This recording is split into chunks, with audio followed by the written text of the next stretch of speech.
నిజంగా మన 90స్ కిడ్స్ దరిద్రం ఏంటండి బాబు! చిన్నప్పుడు అమ్మానాన్నలకి భయపడి వాళ్ళు పెట్టింది తినేవాళ్ళం, వాళ్ళు చెప్పింది చేసేవాళ్ళం. తర్వాత పెళ్ళైన తర్వాత మెట్టినింట్లో వాళ్ళు చెప్పింది చేసేవాళ్ళం, వాళ్ళకిష్టమైనవి వండిపెట్టి అవే మనం తినేవాళ్ళం. ఆఖరికి పిల్లలు పుట్టిన తర్వాత మనకంటే చిన్నవాళ్ళని వాళ్ళకి భయపడి వాళ్ళకి కావాల్సింది చేసి పెట్టి ఇష్టం ఉన్నా లేకున్నా అదే మనం అడ్జస్ట్ అయ్యి తినాల్సొస్తుందండి. ఈ జనరేషన్ పిల్లలు నిజంగా గ్రేట్ అనే చెప్పొచ్చు. పుట్టిన వెంటనే పిల్లల్ని ఎమోషనల్‌గా బ్లాక్‌మెయిల్ చేసేస్తున్నారు. పైగా ఇంట్లో వాళ్ళకి వాళ్ళ సపోర్టే ఎక్కువ. ఏమైనా అంటే చిన్న పిల్లలు మీరు మాత్రమే కన్నారా? మేము కనలేదా? ఉన్న ఒకరిద్దరిని కూడా చూసుకోలేకపోతున్నారా? అని ఎనకాతల పెద్దవాళ్ళ దగ్గర నుంచి ఈ సెటైర్‌లు. నిజంగా మెంటల్‌గా, ఫిజికల్‌గా చాలా స్ట్రాంగ్‌గా ఉంటేనే గాని పిల్లలకనే ప్లానింగ్‌కి మాత్రం వెళ్ళకండి నిజంగా.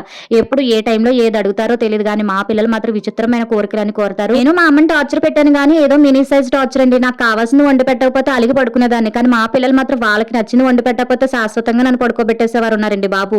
ఎవడైనా టమాటా కెచప్‌తో దోసలు తింటారా? ఏకంగా వాళ్ళు టమాటా కెచప్‌ని దోస మీద వేసి ఆ దోసతో పొటాటో కర్రీ అంటండి. ఇంతకీ మీకు ఈ టార్చర్ నచ్చితే ఛీ! ఈ వీడియో నచ్చితే లైక్ చేసి మన ఛానెల్‌ని సబ్స్క్రైబ్ చేసుకోండి ప్లీజ్.